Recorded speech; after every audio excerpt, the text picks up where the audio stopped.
उत्तर प्रदेश की जनता का मूड जानते हुए आज हम आ चुके हैं इलाहाबाद में।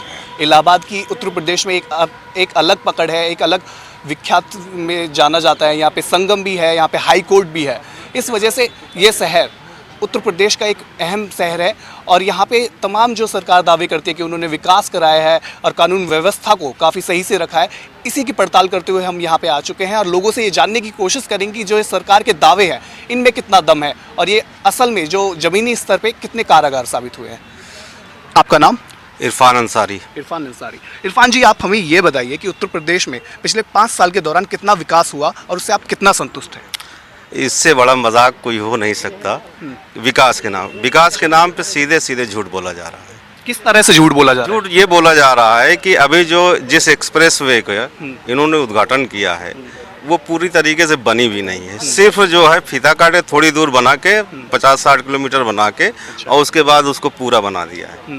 एक्सप्रेसवे की कायदे से देखा जाए तो बहन जी जब सत्ता में थी तो उन्होंने Yamuna express, Ganga express, Noida express, तमाम एक्सप्रेस बनवाए और इन्होंने सिर्फ जो है उनकी योजनाओं को एक नया लिबास पहना दिया, एक नया जामा पहना दिया है। बस इतनी सी बात है। मैं मिसाल के तौर पर मैं बताना चाहता हूँ कि बहन जी ने, सुश्री मायावती जी ने मुसलमानों के लिए बहुत काम किया है, लेकिन उन्होंने कभी इस तरीके से गाया नहीं जिस तरीके से ये गाते हैं। ये करते कुछ नहीं, गाते ज़्यादा हैं। इन्होंने जो घोषणा पत्र में अपने मुसलमानों को 18% रिजर्वेशन देंगे, जहां मुस्लिम बहुल इलाके हैं वहां पर उर्दू मीडियम स्कूल खोले जाएंगे, उनको बराबर की नौकरी मिलेगी, थानों में एक मुसलमान होगा, कुछ भी नहीं हुआ है, ये समझ लीजिए। और जो बहन जी ने यूनिवर्सिटी बनाई थी उर्दू यूनिवर्सिटी, वो काशीराम उर्दू फारसी यूनिवर्सिटी थी। आप चाहते तो एक दूसरी यूनिवर्सिटी बना के ख्वाजा मोइनुद्दीन चिश्ती के नाम से रख देते, लेकिन इन्होंने क्या किया कि वो काशीराम जी का नाम हटा के मोइनुद्दीन चिश्ती रख दिया से। और उसको जो है इसलिए कि इसमें तो मैं ये समझता हूँ कि दलित और मुसलमान को एक जो है लड़ाने की भी कोशिश है कि मुसलमान जो है अगर उस पर जो है अगर दलित समाज जो है उस पर कहेगा क्यों किया तो मुसलमान समाज उससे दूर हटेगा। ये सब राजनीति की बातें हैं।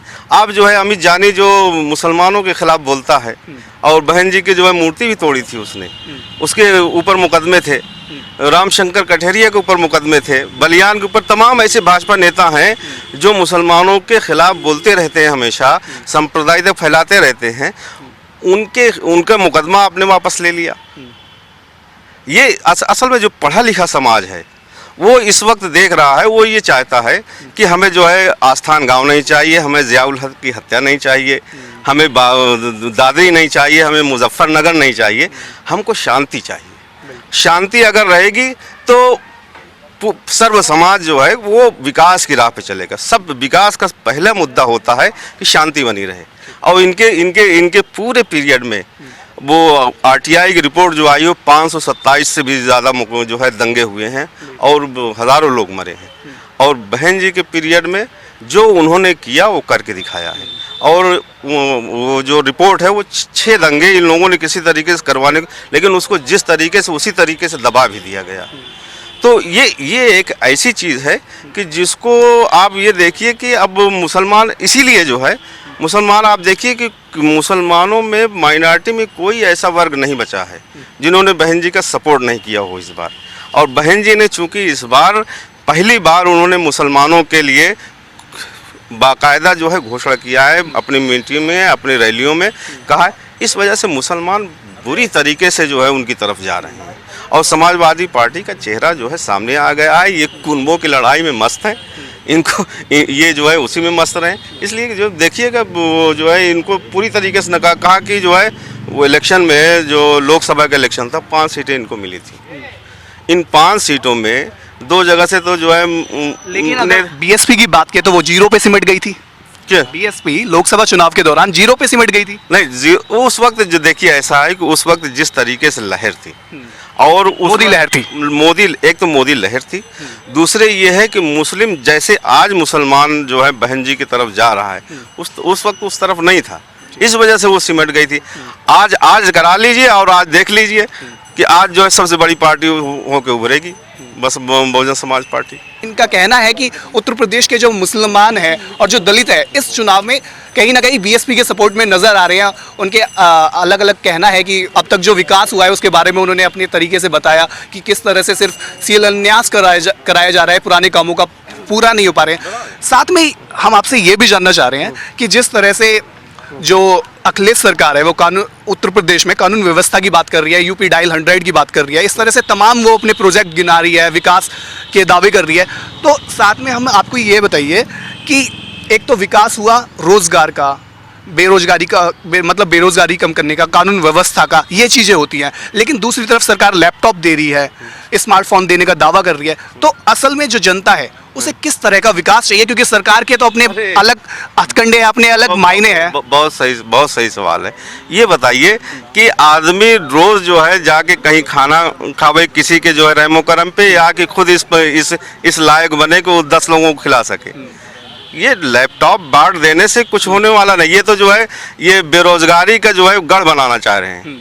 अरे आप नौकरियां दीजिए, रोजगार दीजिए, रोजगार दीजिएगा, रोज लैपटॉप आए, हर महीने लैपटॉप आएगा। आप इसकी बात क्यों नहीं करते कि हम रोजगार देंगे? आप लैपटॉप बांध के जो है बिठा दीजिए कमरे में, वो उसी में मस्त रहे बच्चा, जो उसकी ज़िंदगी है, जो उसकी करियर है वो भी ख़त्म हो जावे। और फिर ये 10,000 का लैपटॉप दे देने से ये जो है मामला हल नहीं हो जाता कि रोजगार आपने दे दिया। समझ रहे हैं? ये जो है आप नौकरियां दीजिए। जितनी भी नौकरियां इन्होंने निकाली उसमें ऐसे लैकुने रहे कि ज़्यादातर जो है हाई कोर्ट में स्टे चल रहा है।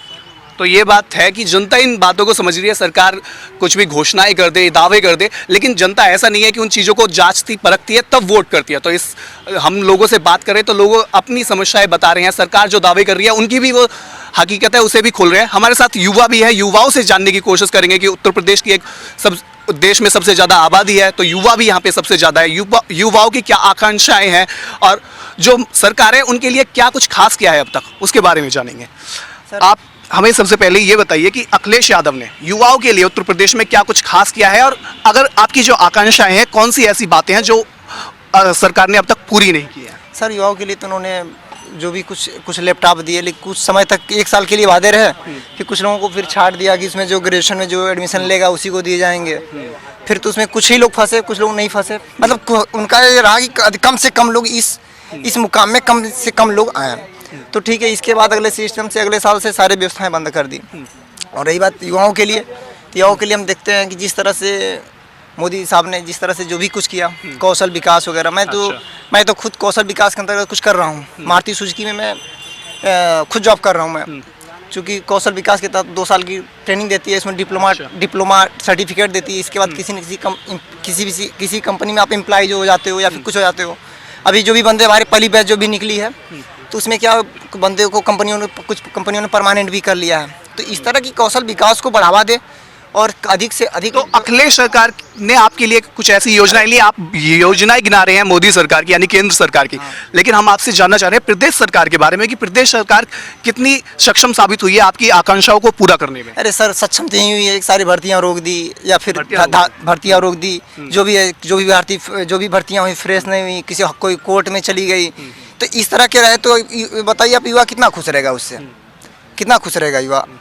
लेकिन सच तो यह है, देखिए मैं जहाँ तक मैं अपनी राय रखना चाहता हूँ, चाहे गवर्नमेंट किसी की हो, मैं सबसे पहले चाहता हूँ कि हमारे यहाँ मोदी साहब जो भी मतलब ये देश के लिए जो भी कदम उठाए हैं कि मतलब भ्रष्टाचार वगैरह दूर हो, हमारा देश भ्रष्टाचार से मुक्त हो, तो उसके लिए सबसे मेरी अंदर एक चाहत है कि सबसे पहले कुछ और स्ट्राइक किए जाएँ।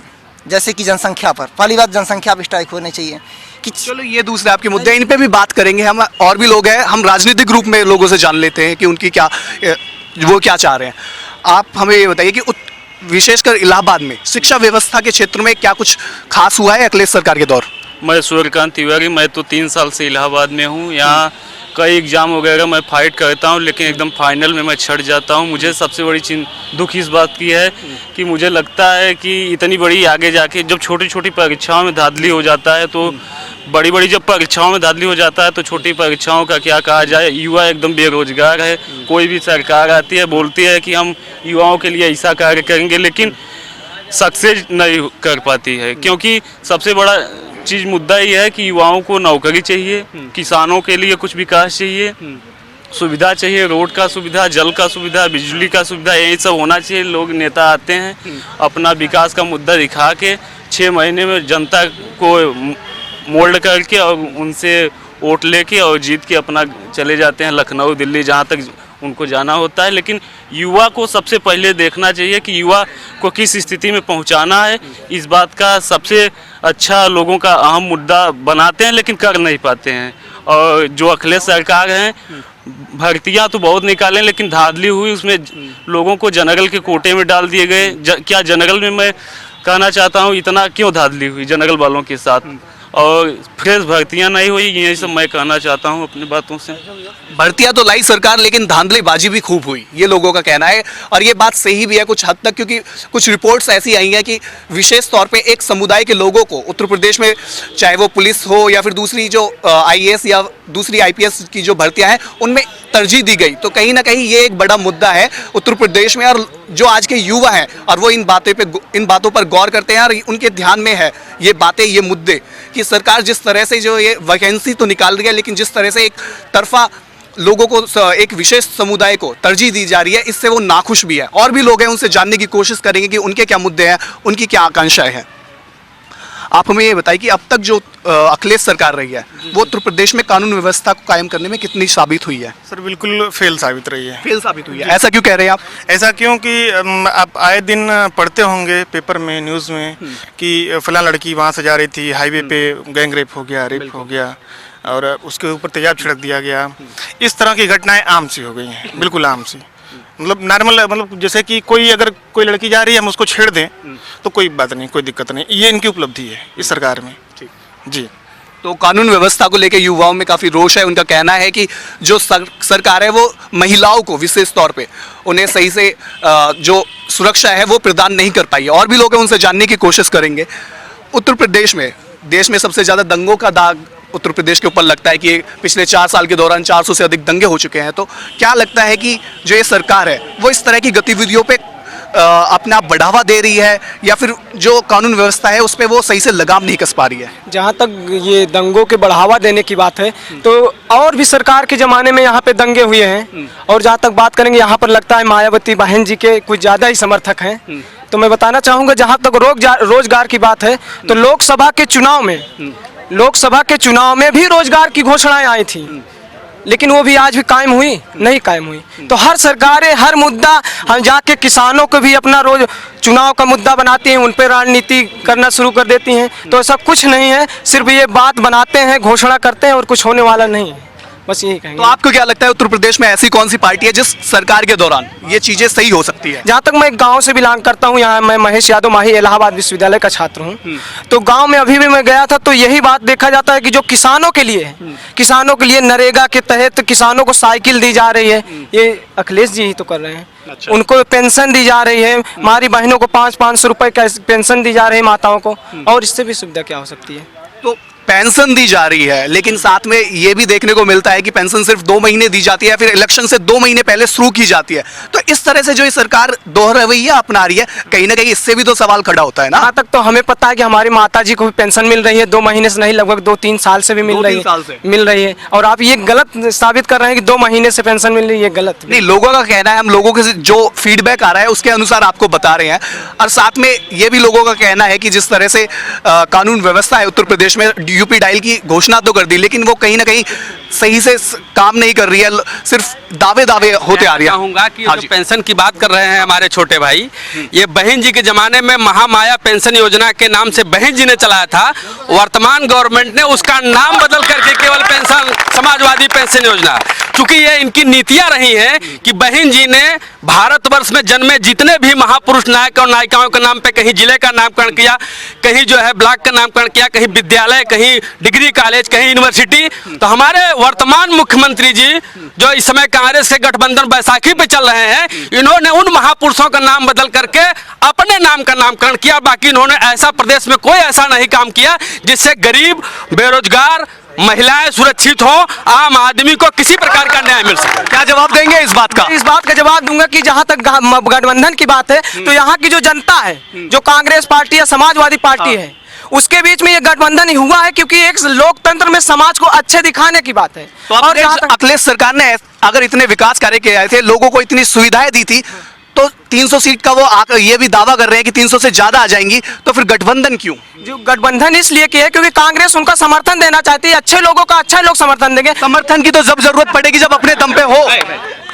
ऐसा है कि माननीय नेताजी ने इस बात का घोर विरोध किया था, जिस कांग्रेस का उत्तर प्रदेश ही नहीं पूरे देश में नामो निशान खत्म हो गया, वर्तमान मुख्यमंत्री उस कांग्रेस को जिंदा करने का काम कर रहे हैं और ये मान लिया है कि हम वहीं खत्म हो चुके हैं। तो क्या समाजवादी पार्टी कांग्रेस को फायदा पहुंचाने के लिए गठबंधन कर रही है? नहीं नहीं, ऐसा कुछ नहीं है। जहां तक कांग्रेस और समाजवादी पार्टी के गठबंधन की बात है, बिल्कुल यहाँ पे युवाओं को देखते हुए युवा ही समाजवादी पार्टी और कांग्रेस का बिल्कुल समर्थन कर रहे हैं। और जहां तक मायावती बहन जी की बात है, तो बहन जी की बड़ी बड़ी हाथी तो बहुत बनी है। अब आप ही बताइए, यहाँ पे हर एक जनता बताएगी, हर एक समाजवादी ने हर एक बहन जी का समर्थक बताएगा कि इतनी बड़ी बड़ी हाथी में जो पैसे लगाए गए हैं वो पैसा किस काम आया, बस यही बताइए। मूर्तियों पे पैसे बर्बाद किए गए, ये कहना है। पैसा अगर बहन जी ने बर्बाद किया तो इतिहास में उन्होंने बहुत ऐसा काम किया। भारतवर्ष की अब तक की सरकारें आजादी के बाद भी ऐसे 4,500 से ज्यादा पार्कों का निर्माण कराया। अगर बहन जी ने ऐसा एक पार्क का निर्माण कराया तो वो 4,500 की तुलना में कम है। 4,500 की तुलना में कम है। ये भी 4,500 पार्कों का निर्माण हुआ है, तो वहाँ पे जाके यहाँ पे युवा छात्र और आने जाने वाले लोग वहाँ बैठते हैं, वहाँ आराम करते हैं, वहाँ पे उस छां का आनंद उठाते हैं, तो इसलिए बनाया गया है। लेकिन ये बड़ी बड़ी मूर्तियां खड़ी करके वहाँ पे, और जो बड़ी बड़ी मूर्तियां खड़ी करके वहाँ पे जगह का ये बिल्कुल समाप्त कर दिया गया, उसके लिए भाई साहब क्या कहना चाहेंगे बताइए। तो बड़ा आरोप है आपका। मैं ये जो उन्होंने बनाया वो भारतवर्ष का एक संग्रहालय हो गया, और जिससे भारतवर्ष उससे टैक्स लेता है। और माननीय मुख्यमंत्री ने अभी जो डॉक्टर अंबेडकर के नाम पे लखनऊ में एक पार्क था, उसका नाम खत्म करके उन्होंने मिश्रा पार्क का निर्माण किया। उन्होंने ऐसा कितना अच्छा काम किया, हमें इसको बताया जाए। तो भाजपा सरकार के दौरान ऐसा क्या हुआ जो समाजवादी पार्टी के दौरान नहीं हुआ है? देखिए, हम ये चाहते हैं कि भाजपा सरकार बनने से हम जानते हैं कि सबसे पहले जो है हमारे देश का भविष्य शिक्षा से सबसे बड़ा। हमारे जो देश के जो युवा हैं, हमारे जो देश के जो भविष्य जो बच्चे हैं, अगर शिक्षा में अगर सुधार हो पाएगा तभी। और जैसा कि शिक्षा में सुधार अगर माने तो जो कल्याण सिंह और राजनाथ सिंह ने जो भी शिक्षा स्तर में सुधार लाए थे, और जो भी यहाँ की युवा शिक्षा जो भी मतलब अगर 50%, 55% या जो भी लेकर के। लेकिन कल्याण सिंह सरकार के दौरान बाबरी विध्वंस हुआ था, जो कि एक उत्तर प्रदेश में और देश में बड़ा कॉन्फ्लिक्ट बन गया, हिंदू मुसलमानों के बीच में लड़ाई करा दी। तो जो भाजपा सरकार है उसने कहाँ विकास कराया? उसने तो उल्टा उत्तर प्रदेश में जब भी सरकार में वो आए हैं उन्होंने परेशानी ही खड़ा की है। तो उन्होंने उसी चीज का यही वजह यही रहा कि उसकी सरकार गिरी, फिर बाद में अपने आप में उन्होंने सुधार लाया। फिर राजनाथ ने दोबारा से सरकार बनाई, फिर उसमें जो है शिक्षा स्तर में काफी सुधार किए गए। फिर तो लोगों का कहना है कि भाजपा सरकार के दौरान सबसे महत्वपूर्ण बात यह है कि जिस दिन को इन भारतीय जनता पार्टी और समाजवादी के मिली भगत से दिन का चयन किया गया, जिस दिन बाबा साहब इस दुनिया से नहीं रहे, 6 दिसंबर उनका परिनिर्वाण दिवस है, ऐसे दिन को चुना गया कि बाबा साहब के नामो निशान को खत्म कर दिया जाए, इसलिए ऐसा दिन चुना गया। अच्छा, इसलिए हम इसका घोर विरोध करते हैं। और वर्तमान सरकार ने उनके परिनिर्वाण दिवस की जो छुट्टी बहन जी ने किया था उसको खत्म करने का काम किया था, और जब चुनाव आता है तो उस छुट्टी को बहाल किया जाता है। इसलिए हम ऐसी सरकार का घोर विरोध करते हैं। तो समाजवादी पार्टी सरकार के दौरान कुछ जो विकास कार्य हुए गिना सकते हैं आप? जी बिल्कुल। क्या? ये समाजवादी पेंशन योजना गांव में, नरेगा के तहत वो समग्र ग्राम हुआ, हाँ, गांव से लेकर और बहुत से हुए हैं। कितना गिनाऊं, कितना मैं गिनाऊं, क्या रजिस्टर लेके आऊं बताइए आप। तो इनका कहना है कि रजिस्टर लेकर आए, इन्होंने काफी विकास किया है।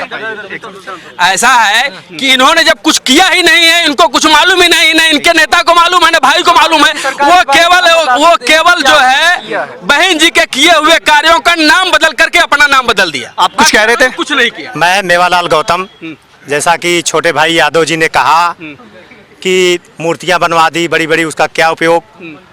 मैं उनसे पूछना चाहता हूं, अगर यहाँ का सुल्तान, यहाँ का बादशाह, शासक शाहजहां ऐसे सोचता तो आज ताजमहल न खड़ी होती, जो पूरे विश्व में जो है चंबा है।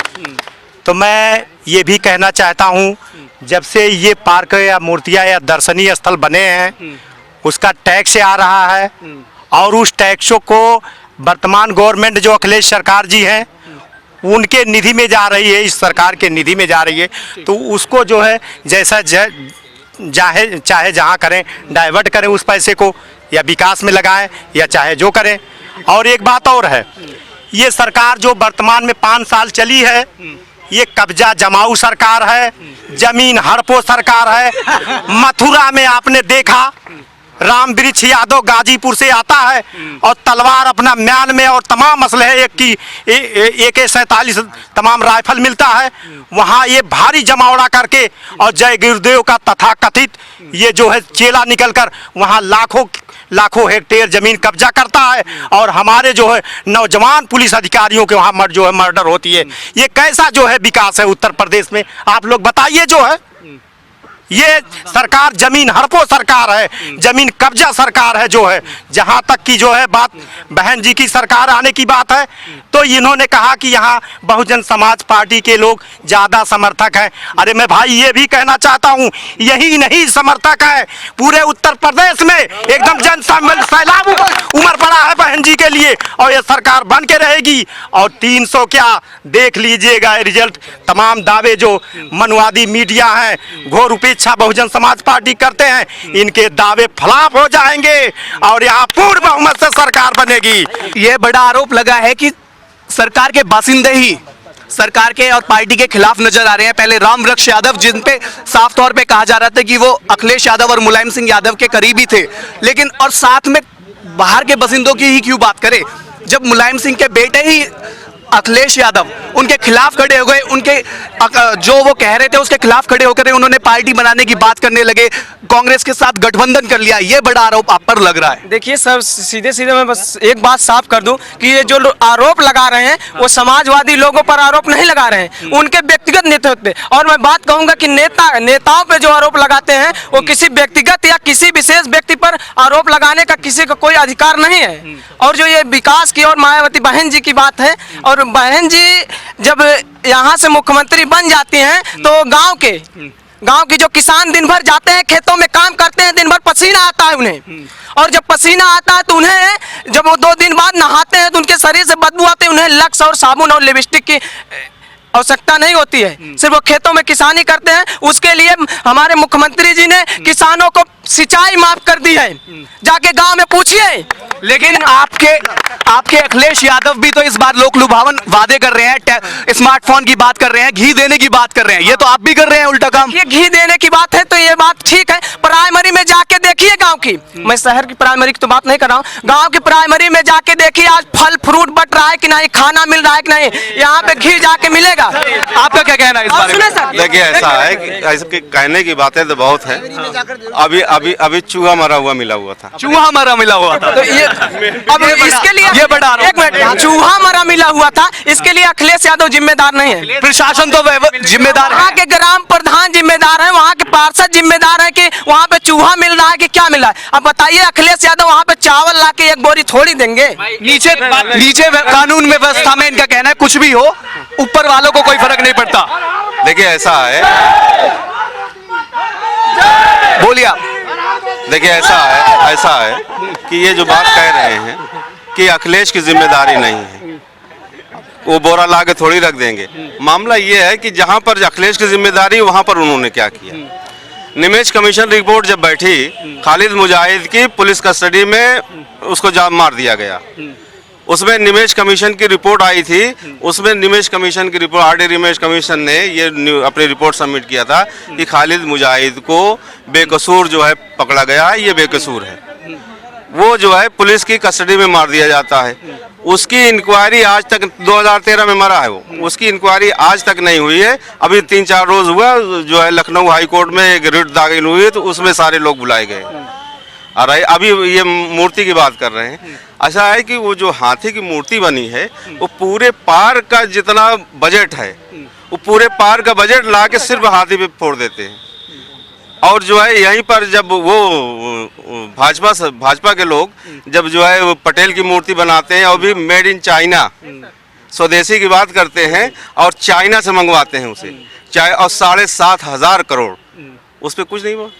और अगर मैं भाजपा वालों को ये भी मान लूँ कि चलो ठीक है हाथी बनी हुई है, हाथी गणेश की मूर्ति जो है सवारी मान ले, इसी पे चुप रहे, तब भी नहीं चुप रहे। चूँकि ये जो है एक दलित आइकन ने अब मायावती जी ने बनाया हुआ है और वहाँ पर सारे जो दलित आइकन हैं उनकी तस्वीरें लगी हुई है, ये बात खलती है उनको। और कोई बात नहीं है। चलो ये बात लोगों के बीच में ही छोड़ देते हैं कि किसने क्या बनाया और किसने क्यों बनाया, लेकिन बड़ा सवाल ये है कि सरकार ने जो अब तक पिछले 5 साल के दौरान कार्य किया उससे जनता कितनी संतुष्ट है। लेकिन यहाँ पे आमतौर पे जितने हम 80% से अधिक जो लोगों का यही मानना है कि सरकार ने कुछ खास अब तक नहीं कराया है, और अगर कानून व्यवस्था की बात की जाए तो उसको लेकर लोगों में काफी ज्यादा निराशा है। यूपी डायल जैसी अखिलेश सरकार ने कई योजनाएं लाई हैं, लेकिन जो अमल में जो जमीनी हकीकत है वो कितनी यहाँ पे साबित हुई है सही, वो एक बड़ा सवाल है। साथ ही जो बीजेपी शासित सरकार है केंद्र की, उसको लेके भी लोगों में कहीं ना कहीं निराशा नजर आ रही है। लोगों का अपना कहना है कि सरकार जो लोगों के लिए, प्रदेश के लिए करना चाहिए था वो कुछ खास नहीं कर पाई है।